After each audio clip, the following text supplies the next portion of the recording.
اهدنا الصراط المستقيم.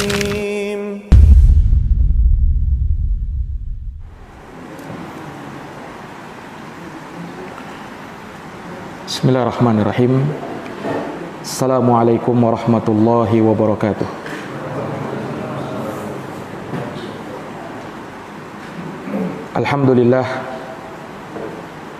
Alhamdulillahi rabbil alamin. Wabihi nasta'in ala umurid dunya waddin. Asyhadu an la ilaha illallah wahdahu la syarikalah,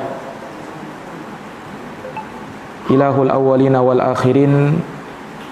Wa asyhadu anna Muhammadan abduhu wa rasuluh as-sadiqul amin, sallallahu alaihi wa ala alihi wa sahbihi wa man tabi'ahum bi ihsanin ila yaumiddin wa sallama tasliman katsira, amma ba'd. Ma'asyaral ikhwa wal akhwat, hadirin wal hadirat, a'azzani Allah wa iyyakum. Alhamdulillah, kita bersyukur kepada Allah Subhanahu wa taala atas segala nikmat, rahmat, karunia dan keutamaan yang telah diberikan kepada kita, dan semoga salawat dan salam terhatur dan tercurahkan selalu kepada uswah dan qudwah kita, Rasulullah Muhammad sallallahu alaihi wasallam, kepada keluarga, para sahabat serta orang-orang yang senantiasa meniti jalannya hingga hari kiamat. Ma'asyaral ikhwa wal akhwat, hadirin wal hadirat, a'azani Allah wa iyyakum. Pada malam hari yang berbahagia ini, dengan taufik dari Allah Subhanahu wa taala, kita dapat melanjutkan kembali pembahasan dari kitab Akhtaul Musallin, koreksi kesalahan dan kekeliruan di dalam pelaksanaan ibadah salat, di mana telah kita selesaikan sampai pada pembahasan kunut, ya. Dan telah kita jelaskan apa yang disyariatkan dari kunut dan apa yang tidak disyariatkan. Maka berikutnya di sini akan dijelaskan terkait dengan jumlatun min akhta'ihim fis sujud, terkait dengan sejumlah kesalahan-kesalahan di dalam sujud ketika sholat. Ya. Namun sebelum kita menjelaskan terkait dengan beberapa pembahasan tentang sujud, maka di sini akan kita paparkan sedikit terkait dengan keutamaan ibadah sujud itu sendiri, di mana sujud kepada Allah Subhanahu wa taala adalah ibadah, dan dia tergolong dari ibadatun badaniyah, ibadah badan. Iya. Dan pada saat posisi sujud ini adalah saat di mana seseorang berada pada puncak perendahan kepada Allah Subhanahu wa taala. Iya. Makanya seseorang tidak dibenarkan untuk sujud kepada selain Allah Subhanahu wa taala, dan bahkan tergolong syirik orang yang sujud kepada selain Allah. Nah, disebutkan dalam hadis yang diriwayatkan oleh Imam At-Tirmidzi, Ahmad dan lain-lainnya, dan hadits ini disahihkan oleh Syekh Al-Albani.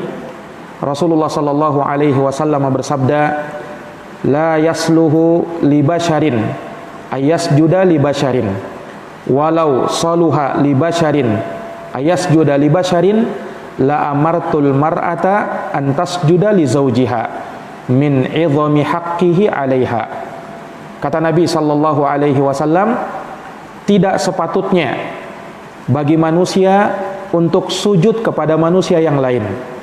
Seandainya patut bagi manusia untuk bersujud kepada sesama manusia, niscaya aku perintahkan wanita sujud kepada suaminya, karena besarnya hak suami atas istrinya.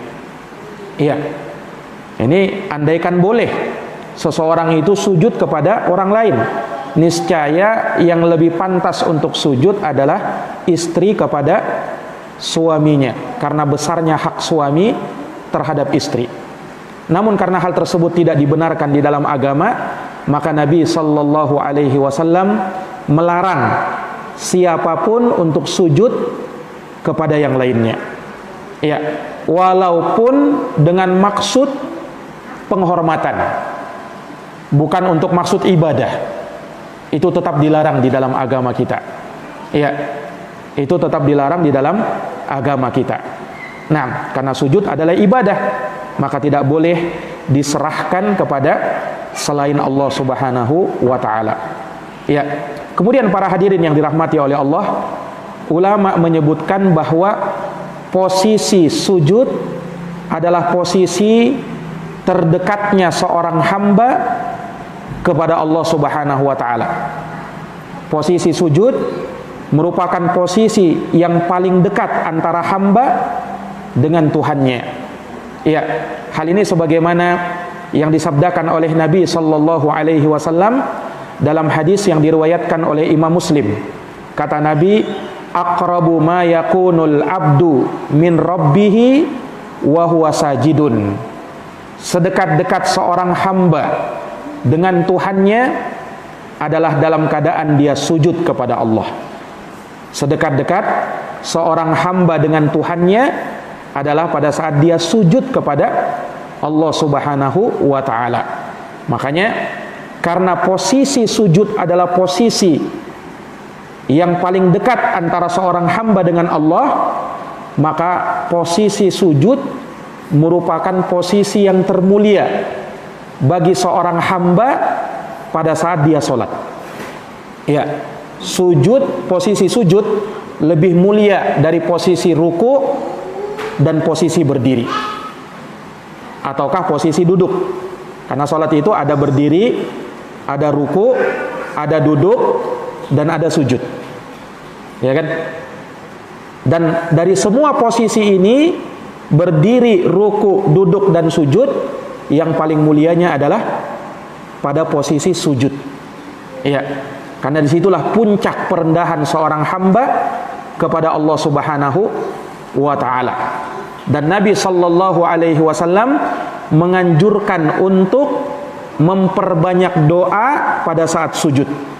Ya, fa'akthiru fihi minad du'a. Kata Nabi, perbanyaklah doa pada saat sujud. Perbanyaklah doa pada saat sujud kepada Allah Subhanahu wa ta'ala. Para hadirin yang dirahmati dan dimuliakan oleh Allah, juga disebutkan keutamaan orang yang sujud ini, dia akan menggugurkan dosa-dosa. Ini dari keutamaan sujud kepada Allah, yaitu menggugurkan dosa-dosa. Dan ini berdasarkan hadis yang diriwayatkan oleh Imam Ibnu Hibban dan selainnya, dan disahihkan oleh Syekh Al-Albani, bahwa Nabi sallallahu alaihi wasallam bersabda, innal abda idza qama yusalli. Sesungguhnya seorang hamba, kata Nabi, apabila dia berdiri untuk sholat, utiya bidunubihi fawada'at ala ra'sihi aw atiqihi, maka didatangkan seluruh dosanya, kemudian diletakkan di atas kepala dan kedua bahunya. Fakullama raka'a aw sajada tasaqatat anhu, maka setiap kali dia ruku dan sujud, maka dosa-dosa tersebut akan berguguran. Lihat. Jadi kata Nabi bahwa tatkala seorang hamba berdiri sholat, maka dosa-dosanya didatangkan kepada dia. Diletakkan di mana? Di atas kepala dan bahunya. Maka tatkala hamba itu ruku dan sujud, maka dosa-dosanya akan berguguran. Ya, hadis sahih diriwayatkan oleh Imam Ibnu Hibban dan Imam At-Tabrani. Nah, ini jamaah sekalian yang dirahmati dan dimuliakan oleh Allah Subhanahu wa ta'ala. Maka daripada itulah Nabi memerintahkan untuk memperbanyak sujud kepada Allah. Dalam artian memperbanyak sholat sunnah. Memperbanyak sholat sunnah. Ya, bukan memperbanyak sujud artinya sedikit-sedikit sujud, sedikit-sedikit sujud. Ya, bukan seperti itu. Tetapi maksud dari memperbanyak sujud adalah memperbanyak sholat sunnah, sebagaimana yang dijelaskan oleh para ulama. Iya. Dan sujud ini akan meninggikan derajat seorang hamba. Dia akan meninggikan derajat seorang hamba. Dan ini berdasarkan hadis ya yang dikisahkan oleh Ma'dan bin Abi Talhah Al-Ya'muri ya, bahwasanya beliau pernah berjumpa dengan Sauban maula Rasulullah sallallahu alaihi wasallam. Kemudian Ma'dan Al-Ya'muri berkata, faqultu lahu haditsni bi haditsin asallahu ayyamfa'ani bihi. Ceritakan kepadaku satu hadis, semoga Allah Subhanahu wa taala memberikan manfaat kepadaku dengan hadis tersebut. Maka Sauban berkata, menceritakan hadis Nabi, faqala alaika bis sujud, hendaknya kamu memperbanyak sujud. Fa inni sami'tu Rasulullah sallallahu alaihi wasallam yaqul, karena aku mendengar Rasulullah sallallahu alaihi wasallam bersabda, ma min abdin, tidaklah seorang hamba, yasjudu lillahi sajadatan, yang dia sujud kepada Allah sekali sujud, illa rafa'allahu lahu biha darajah, melainkan Allah akan angkat derajatnya, wa hatta anhu biha khati'ah, dan Allah akan hapuskan kesalahannya. Ya, Allah akan hapuskan kesalahannya. Hadits ini diriwayatkan oleh Imam An-Nasa'i dalam As-Sughra, Ibnu Majah dan Imam Ahmad. Ya, dan haditsnya dikatakan sahih oleh Syekh Al-Albani dalam kitabnya Irwaul Ghalil. Ini menunjukkan bahwa sujud bisa mengangkat derajat dan menghapuskan kesalahan. Ya, maka ini dari keutamaan dan kemuliaan orang yang sujud kepada Allah Subhanahu wa taala. Ya, dan juga memperbanyak sujud ini merupakan wasilah pengantar yang akan menyebabkan seorang masuk ke dalam surga Allah. Nah, disebutkan ya di dalam hadis Rabi'ah bin Ka'ab Al-Aslami, beliau bercerita ya bahwa pernah aku bermalam bersama Rasulullah sallallahu alaihi wasallam, fa ataituhu biwudu'ihi wa hajatihi, dan aku membantu Nabi menyiapkan air wudunya dan keperluan-keperluan beliau.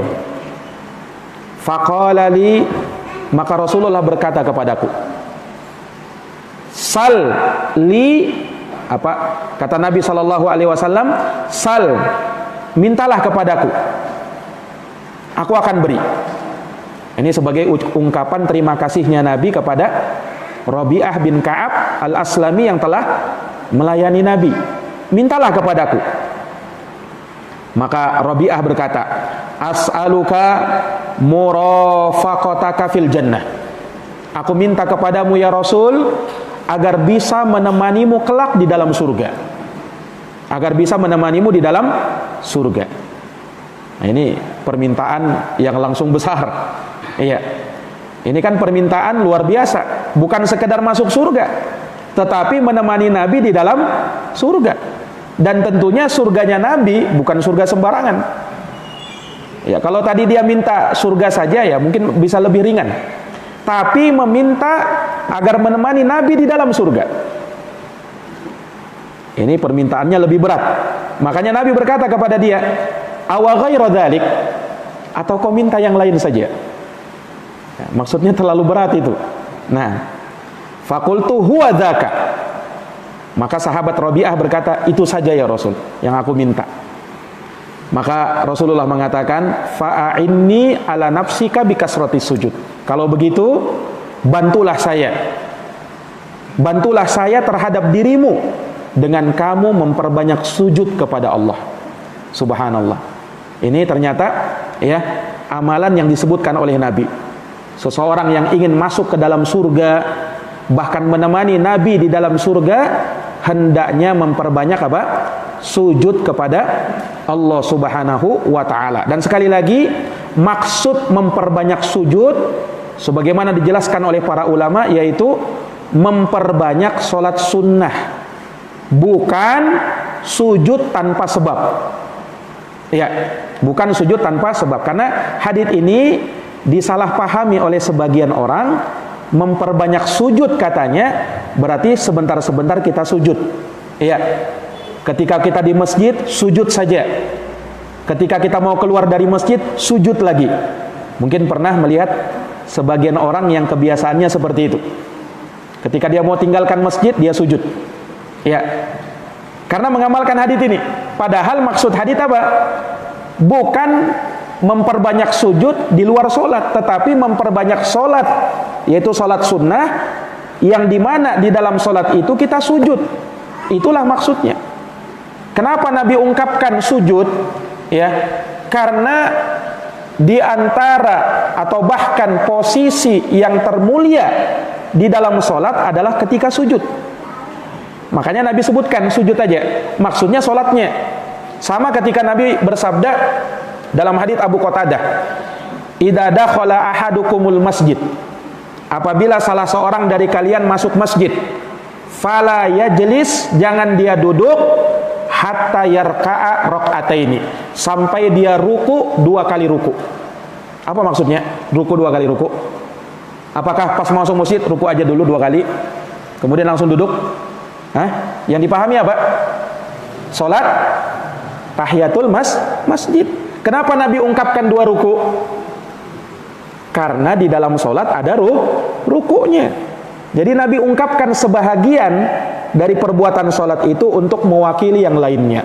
Sama ketika Nabi sebutkan sujud, bukan artinya sujud saja, tapi maksudnya salatnya. Iya. Nah, ini para hadirin yang dirahmati dan dimuliakan oleh Allah Subhanahu wa taala. Walaupun nanti akan kita jelaskan juga terkait dengan syariat sujud di luar salat. Iya, dalam sujud tilawah nanti akan datang penjelasannya, dan juga dalam sujud syukur. Iya, nah itu sujud yang boleh dilakukan walaupun di luar salat. Iya. Para hadirin yang dirahmati dan dimuliakan oleh Allah Subhanahu wa taala. Kemudian keutamaan yang lain disebutkan oleh Nabi terkait dengan keutamaan sujud dalam hadis riwayat Imam Bukhari dan Imam Muslim. Nabi sallallahu alaihi wasallam bersabda, "Wa harramallahu 'alan nari an ta'kula atharas sujud." Ya. Fa kullu bani adama ta'kuluhun nar illa atharas sujud. Ya, kata Nabi sallallahu alaihi wasallam, dan Allah mengharamkan api neraka untuk membakar bekas sujud. Ya, Allah mengharamkan api neraka untuk membakar bekas sujud.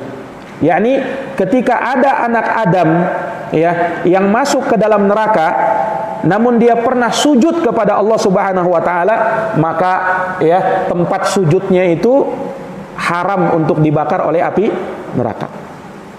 Kenapa? Karena dia telah memuliakan anggota sujudnya dalam beribadah kepada Allah Subhanahu wa taala. Maka ini para hadirin yang dirahmati dan dimuliakan oleh Allah terkait dengan masalah sujud. Nah, tentu saja sujud merupakan bahagian dari rukun salat. Tidak sah salat bagi siapa yang tidak sujud. Dan karena dia posisi yang sangat mulia seseorang hamba tatkala salat, maka kita perlu fokus di dalam pembahasan ini. Ya. Para hadirin yang dirahmati dan dimuliakan oleh Allah Subhanahu wa taala, di sana ada beberapa kekeliruan yang terjadi pada saat seseorang sujud. Ya. Maka kekeliruan ini tentunya hendaknya kita perbaiki. Nah, tentunya berdasarkan keterangan dari para ulama rahimahumullahu taala terkait dengan masalah ini. Hal yang pertama adalah ada mutamkini a'dha'is sujud minal ardi. Tidak memapankan atau memposisikan anggota-anggota sujud ya ke bumi pada saat sujud. Yani tatkala sujud ada anggota-anggota sujud yang menempel ke bumi, ya kan? Nah, anggota-anggota sujud ini harus dimapankan, harus diposisikan dengan posisi yang benar. Ya. Apa anggota sujud itu? Anggota sujud dijelaskan di dalam hadis Al-Abbas bin Abdul Muttalib bahwa Nabi sallallahu alaihi wasallam bersabda, "Umirtu an asjuda ala sab'in." Aku diperintahkan sujud di atas 7. Dalam satu riwayat ala sab'ati a'dhumin. Dalam riwayat yang lain ala sab'ati arabin. Maknanya sama itu. Maksudnya di atas 7 anggota badan. 7 anggota sujud. Ya, apa itu? Kita hitung ya. Al-jabahah, yakni dahi, kemudian hidung, ya. Kemudian kedua telapak tangan, kedua lutut, dan kedua ujung-ujung kaki. Ada berapa semua? Hah? Dahi dan hidung, kedua tangan, kedua lutut, kedua ujung kaki. Berapa? 7 atau 8? 7 atau 8? Nah, kalau kita lihat di sini semuanya 8 ya kan? Tetapi ulama menghitung 7. Kenapa? Sebab Nabi ketika menyebutkan al-jabahah, Nabi tunjuk hidungnya. Jadi kata Nabi al-jabahah. Al-jabahah itu dahi dalam bahasa Arab. Kalau ini apa namanya? Anf, hidung. Ya kan? Nabi ketika menyebutkan al-jabahah dahi, tapi Nabi tunjuk hidung. Maksudnya apa? Maksudnya dahi dan hidung kan kena di dalam sujud. Itu dihitung dihitung 1 maksudnya. Paham ini? Nah, makanya kalau kita hitung dahi dan hidung itu 1, berarti semuanya 7. Ya kan? Dahi dan hidung ini 1, kedua telapak tangan 3, kedua lutut 5, dan kedua ujung-ujung kaki itu 7 semua. Nah, makanya tidak sesuai dengan hadis Nabi, umirtu an asjuda ala sab'in. Aku diperintahkan sujud di atas 7 anggota badan ini. Ya, di atas 7 anggota badan ini. Nah, ini para hadirin yang dirahmati dan dimuliakan oleh Allah. Hadis tadi sahih diriwayatkan oleh Al-Imam Muslim. Nah, hadis ini ya menunjukkan bahwa seseorang yang sujud tidaklah dia sempurna di dalam sujudnya kecuali manakala dia menempelkan 7 anggota tadi, 7 anggota badan tadi pada saat posisi sujud. Dia tempelkan ke bumi. Nah, dia tempelkan ke bumi. Imam Syaukani menyebutkan bahwa ulama berselisih pendapat terkait dengan wajibnya sujud pada 7 anggota badan ini. Ya. Terkhusus terkait dengan masalah ya menempelkan dahi dan hidung. Ya, sebagian ulama memang menyebutkan bahwasanya yang ditempelkan pada saat sujud adalah dahi saja tanpa hidung. Itu satu pendapat dari Imam Syafi'i. Tetapi dalam pendapat Imam Syafi'i yang lainnya, karena Imam Syafi'i itu punya 2 pendapat, punya 2 qaul. Ada qaulun qadim, pendapat lamanya beliau, ada qaulun jadid, pendapat barunya beliau. Nah, di salah satu pendapat beliau mengatakan dahi dan hidung. Di pendapat yang lain beliau mengatakan dahi saja. Ya, yang benar dari pendapat para ulama terkait masalah ini bahwa dahi dan hidung wajib kena ke bumi pada saat sujud. Yakni ditempelkan. Ya, dahi dan hidung. Makanya termasuk kekeliruan di dalam solat ketika solat hanya menempelkan dahi saja sementara hidung tidak menempel. Ya, karena Nabi sebutkan dalam haditsnya, Nabi tunjuk hidungnya, berarti hidung juga menempel di bumi. Ya, bahkan dalam sebagian riwayat, ya, Nabi SAW tegas menyebutkan, ya, bahwasanya tidak ada solat bagi orang yang tidak menempelkan hidungnya pada saat dia sujud. Menunjukkan bahwa dahi dan hidung harus kena. Nah, ini para jamaah sekalian yang dirahmati oleh Allah. Tapi jangan juga berlebihan. Ada sebagian orang sampai mencium, mulutnya juga kena. Nah, ini berlebihan. Tidak ada contohnya seperti itu. Yang ada apa? Dahi dan hidung saja. Mulut tidak perlu mencium tanah. Nah, ini para hadirin yang dirahmati dan dimuliakan oleh Allah. Nah, disebutkan dalam hadis dikeluarkan oleh Imam Al-Hakim dalam Al-Mustadrak, la salata liman lam yamussa anfuhul arda. Tidak ada salat bagi orang yang tidak menyentuhkan hidungnya ke tanah. Maksudnya menempelkan hidungnya ya ke bumi pada saat sujud. Jelas ini? Nah, ini para hadirin yang dirahmati dan dimuliakan oleh Allah Subhanahu wa taala. Nah, Ya, juga diingatkan oleh para ulama, karena sujud di atas 7 anggota tadi, maka sebagian manusia ada yang ya tidak sempurna di dalam menempelkan 7 anggota sujud ini. Ya, terkadang ya ketika dia sujud kakinya terangkat.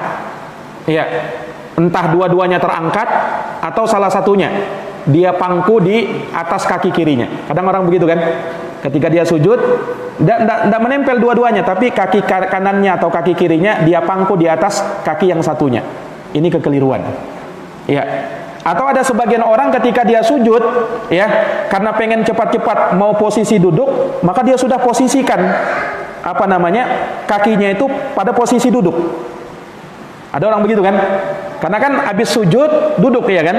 Nah, karena mau duduk ini mau cepat-cepat, akhirnya kakinya itu bukan posisi tegak, tapi posisi mau duduk. Ini keliru. Iya. Harusnya dia posisikan pada posisi sujud. Kalau mau nanti duduk ya pada saat dia mau duduk. Bukan memposisikan kaki pada saat sujud posisi duduk. Akhirnya sulit sendiri itu ya kan? Nah, ini para hadirin yang dirahmati dan dimuliakan oleh Allah Subhanahu wa taala. Nah, ini dari kekeliruan ya. Dari perkara yang hendaknya dihindari, ya. Atau terkadang ada sebagian orang yang tidak menempelkan tangannya dengan sempurna, yaitu telapak tangannya dengan sempurna, sehingga dia terlihat tidak lagi sujud di atas 7 anggota badan. Tetapi mungkin hanya 5 saja, hanya 6 saja. Ya, karena dia mengangkat salah satu anggota sujudnya. Mengangkat salah satu anggota sujudnya. Padahal Nabi bersabda kepada al-musi solatahu, orang yang jelek solatnya itu, kata Nabi SAW, idza sajadta famakkin li sujudika. Apabila kamu sujud, maka mapankanlah posisi anggota sujudmu. Ini hendaknya posisinya dalam posisi benar, menempel di bumi, ya, dan jangan sampai mengangkat sebahagian yang lainnya. Ya. Kemudian para hadirin yang dirahmati oleh Allah, sebagaimana ruku dan i'tidal seseorang wajib tumakninah di dalamnya, maka demikian pula sujud wajib tumakninah di dalamnya. Makanya disebutkan dalam hadits al-musi solatahu itu, orang yang keliru solatnya itu, kata Nabi SAW apa? Summasjud hatta tatma'inna sajida. Kemudian sujudlah kamu sampai kamu tumakninah dalam sujud. Maka sujud rukun solat, dan tumakninah dalam sujud juga merupakan rukun solat. Tumakninah dalam sujud maksudnya tenang dalam sujud. Jangan sampai belum menempel sempurna anggota sujudnya dia langsung bangkit. Itu berarti tidak tumakninah. Itu berarti tidak tumakninah. Dan tumakninah rukun di dalam solat. Kalau tidak dikerjakan maka bisa membatalkan solat. Nah, ini para hadirin yang dirahmati dan dimuliakan oleh Allah. Dan Nabi juga menyebutkan ya, hadisnya sudah pernah kita bacakan, termasuk dari orang yang paling jelek pencuriannya di dalam solat, yaitu ketika dia tidak menyempurnakan ruku dan sujudnya. Ya, dia tidak menyempurnakan ruku dan sujudnya. Nah, disebutkan dalam hadis, idza anta sajadta fa asbit wajhaka wa yadaika. Apabila engkau sujud, maka kokohkanlah wajah dan kedua tanganmu. Hatta yatma'inna kullu azmin minka ila maudhi'ih. Sampai setiap tulangmu menjadi tenang, menjadi tumakninah. Iya. Di posisinya pada saat dia sujud. Di posisinya pada saat dia apa? Pada saat dia sujud. Nah, demikian pula pada kedua lututnya dan kedua ujung-ujung jarinya itu juga seperti itu. Nah, disimpulkan oleh ulama bahwa seseorang dikatakan tumakninah di dalam sujud manakala dia sujud di atas 7 anggota sujud yang tadi kita sebutkan, yaitu apa? Dahi dan hidung, kemudian kedua telapak tangan, kemudian kedua lutut, kemudian kedua ujung-ujung jari jemari kaki. Nah, kemudian itu yang pertama. Kemudian setelah dia sujud dengan 7 anggota sujudnya, ya, dia menghamparkan kedua telapak tangannya, tidak digenggam tapi dihamparkan, kemudian tidak melebarkannya tapi justru dirapatkan. Nah, ini posisi merapatkan tangan pada saat sujud. Jelas ini? Ya, pernah kita sebutkan ya, kalau misalnya pada posisi bertakbir, mengangkat tangan, itu posisi tangan dibuka atau ditutup? Dibuka atau ditutup? Dibuka berarti begini. Ya, bukan dibuka begini, bukan dirapatkan, tetapi apa? Biasa. Tetap dibuka, cuman biasa. Itu pada posisi mengangkat tangan. Pada saat ruku, tangan di lutut, ditutup atau dibuka? Nah, ini dibuka, direnggangkan seperti mencengkram. Paham ini? Nah, pada saat posisi sujud, ditutup atau dibuka atau biasa? Ditutup, dirapatkan. Ini posisi sujud, dirapatkan. Jadi bukan dibuka atau biasa, bukan biasa, tetapi dirapatkan. Ini pada posisi sujud. Kemudian mengarahkan jari jemari tangan ke arah kiblat. Ke arah kiblat. Kemudian posisi tangan boleh sejajar dengan telinga pada saat sujud dan boleh sejajar dengan bahu. Sama persis ketika kita mengangkat tangan. Boleh sejajar dengan bahu, boleh sejajar dengan telinga. Saat sujud juga demikian. Ya. Dan jangan sampai kurang dari itu. Ada sebagian orang dia sujud posisi tangannya di bawah lagi.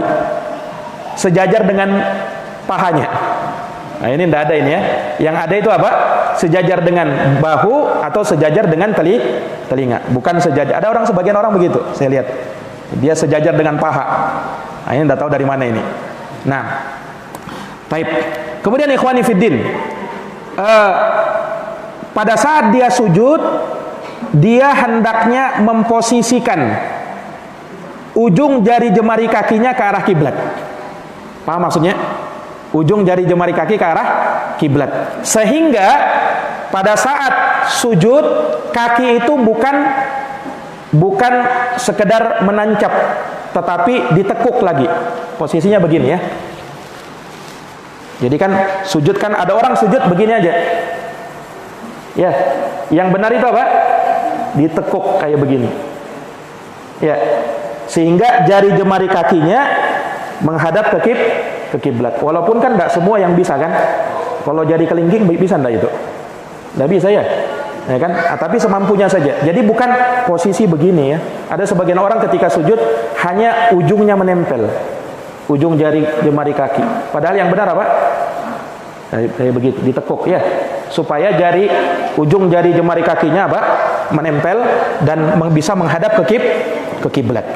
Nah, ini yang dijelaskan oleh para ulama. Baik. Kemudian pada posisi sujud, sebagian ulama menyebutkan bahwa tumit itu dirapatkan.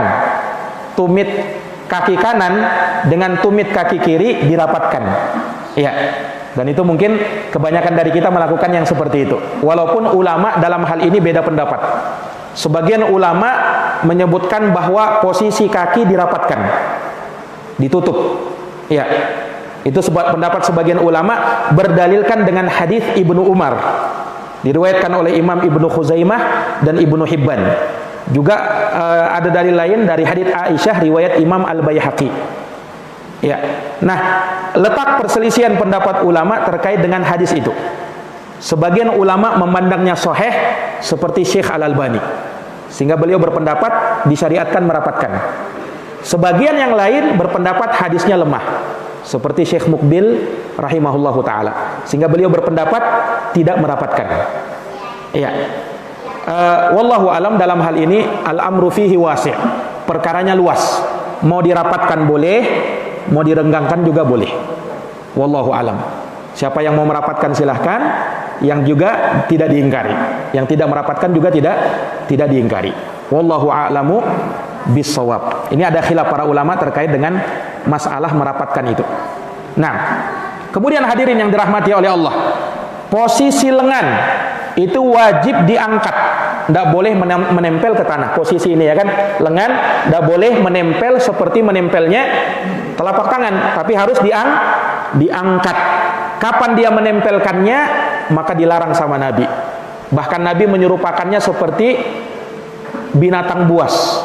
Tatkala dia duduk, dia menempelkan begini, ya kan? Kalau kita posisi sujud bukan begitu, tapi ini diangkat. Anak-anak biasanya sering itu dia tempelkan begini, ya kan? Harus diangkat ya. Yang menempel itu apa? Yang menempel itu cuman tangan, telapak tangan. Yang ini diangkat ini. Yang ini apa? Diangkat. Diroknya diangkat. Kemudian menjauhkan ininya, menjauhkan sikutnya. Ini sikutnya dijauhkan. Jadi bukan dia sujud kemudian menempel kayak begini. Bukan ya. Tetapi apa? Dijauhkan. Ya, disebutkan dalam hadis hatta yura bayadu ibtaihi, sampai terlihat, karena saking Nabi SAW menjauhkannya, sampai terlihat putihnya ketiak Nabi. Ya, sampai terlihat putihnya ketiak Nabi. Betul-betul Nabi apa? Merenggangkannya. Ya. Dan posisi ini bisa kita lakukan pada saat sholat sendirian atau sebagai imam. Kalau berjamaah dan posisinya rapat, jangan disikut temannya. Jangan disikut temannya. Paham ini? Ya, itu bisa kita lakukan kalau kita sholat sendirian atau sebagai imam. Kalau makmum, apalagi rapat, kalau masih renggang ya dia mungkin masih bisa, ya kan? Tapi rapat, itu jangan. Ya. Ini para hadirin yang dirahmati dan dimuliakan oleh Allah Subhanahu wa taala. Taib. Maka ini kaifiat sujud sebagaimana yang dicontohkan dan sebagaimana yang warid hadits-haditsnya di dalam sunnah Nabi sallallahu alaihi wasallam. Taib. Nah, dari posisi dan tata cara sujud yang tadi kita sebutkan, banyak terjadi kekeliruan di dalam sujud. Ya, banyak terjadi kekeliruan di dalam sujud. Ya, seperti ya ketika sebagian orang sujudnya dia tidak menjauhkan sikutnya tadi. Ya, tidak menjauhkan sikutnya tadi pada saat sujud. Ya, tapi menempel. Kalau dalam posisi dia sholat di sampingnya ada temannya, ya tidak ada masalah. Tetapi kalau dia sholat sendirian atau sebagai imam, hendaknya dijauhkan.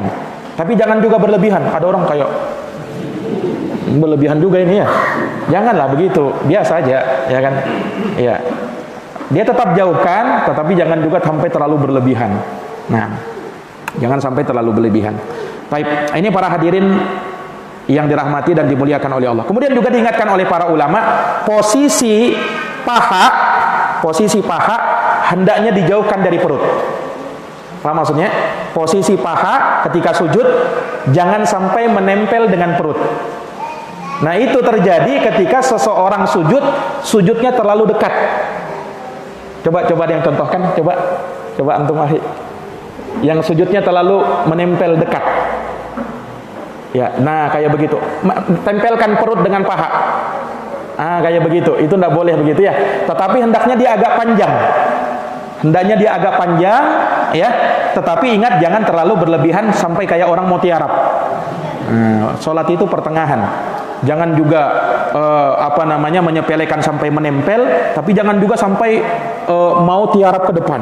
Ada orang begitu ya, terlalu panjang punggungnya sampai mau tiarap. Bukan seperti itu. Jelas ini? Jadi tajafi itu ada dua. Tajafi yaitu merenggangkan sikut ketika sujud posisi tangan. Demikian pula menjauhkan tajafi antara perut dengan paha. Antara perut dengan paha. Hendaknya dijauhkan. Nah, ini para hadirin yang dirahmati dan dimuliakan oleh Allah. Taib.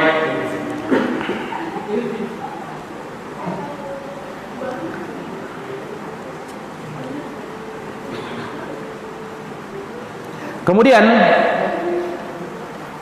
Nabi Shallallahu Alaihi Wasallam ya banyak menyerupakan larangan di dalam sholat menyerupai hewan, dan itu sudah beberapa kali kita temukan ya dalam beberapa hadis Nabi ya, seperti Nabi SAW melarang ketika sholat untuk tolah-toleh. Nabi menyerupakannya seperti sa'lab, seperti serigala. Tatkala dia mencari mangsanya, dia tolah-toleh ke sana kemari. Nah, itu jangan. Kepalanya hendaknya diam. Iya, kepala hendaknya diam. Kalau melirik, sudah pernah kita jelaskan ya kan? itu hendaknya ditinggalkan, dimakruhkan melirik walaupun tidak sampai mengganggu dia sholat. Cuman hal tersebut bisa mengurangi kekhusyuan dia dalam sholat. Seorang yang sholat posisi matanya terbuka bukan tertutup dan dia arahkan ke tempat sujud. Itu posisi yang bagusnya. Nah, kemudian Nabi SAW juga melarang dari iftirash, ya, menghamparkan lengan, ya, ketika sujud seperti binatang buas. Dalam sebagian riwayat seperti anjing. Ini tadi yang kita sebutkan, dia tempelkan. Nah, itu dilarang. Kemudian juga Nabi menyerupakannya dengan hewan. Kemudian Nabi melarang yang kuruha karena krotil gurab, mematuk di dalam sholat seperti patukannya burung gagak. Ini sholat dengan sangat cepat sekali. Nah, itu juga dilarang oleh Nabi SAW. Kemudian juga Nabi melarang mengkhususkan tempat sholat sebagaimana, ya, seekor onta, ya, mengambil tempat khususnya pada saat dia duduk, ya, atau berada di suatu tempat. Kemudian Nabi melarang juga ik'a seperti ik'anya anjing, yaitu duduk seperti duduknya anjing. Tahu caranya? Yaitu dengan membuka kakinya, dia tancapkan, kemudian belakangnya langsung dia duduk di atas tanah. Coba tempelkan, coba contohkan, bisa enggak? Ya, anunya ditancapkan kakinya. Ya, susah sekali itu memang. Nah, kayak begitu. Itu enggak boleh itu. Nah, ada ik'a yang sunnah. Kalau ik'a yang sunnah, dia duduki tumitnya. Coba ik'a yang sunnah. Nah, itu dia tempelkan kemudian duduk. Itu yang sunnah. Itu posisi pada saat duduk antara dua sujud. Itu boleh. Selain duduk iftirash. Tapi kadang-kadang aja dilakukan. Jangan terus-menerus. Yang sering kita lakukan itu duduk iftirash pada saat duduk antara dua sujud. Nanti akan kita jelaskan di dalam penjelasan terkait dengan masalah duduk di dalam sholat. Juga Nabi menyerupakan. Intinya tadi Nabi melarang seperti itu, seperti anjing. Nabi serupakan dengan hewan. Kemudian Nabi juga melarang seseorang ketika salam, ya, kemudian mengangkat tangannya ke kanan dan ke kiri. Kata Nabi, ka'adnabil khail, seperti ekor sapi atau ekor kuda yang tidak bisa tenang. Inilah ketika orang sholat, pada saat dia salam, Assalamualaikum warahmatullahi, Assalamualaikum warahmatullahi. Nah, itu dilarang oleh Nabi. Itu Nabi serupakan seperti apa?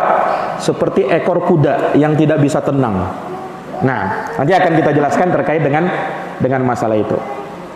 Nah, ini wallahu taala alam bissawab. Ya, jadi ikhwani fiddin azani Allah wa iyyakum, ini terkait dengan pembahasan sujud di dalam sholat. Berikut apa yang terjadi dari kesalahan-kesalahan, ya, yang biasa kita jumpai, dan insyaallah taala akan kita lanjutkan di pertemuan yang akan datang. Nah, naktafi bihadzal qadar, kita cukupkan sampai di sini. Wallahu taala a'lamu bissawab. Subhanakallahumma wa bihamdika asyhadu an la ilaha illa anta astaghfiruka wa atubu ilaik. Walhamdulillahirabbil alamin. Assalamualaikum warahmatullahi wabarakatuh.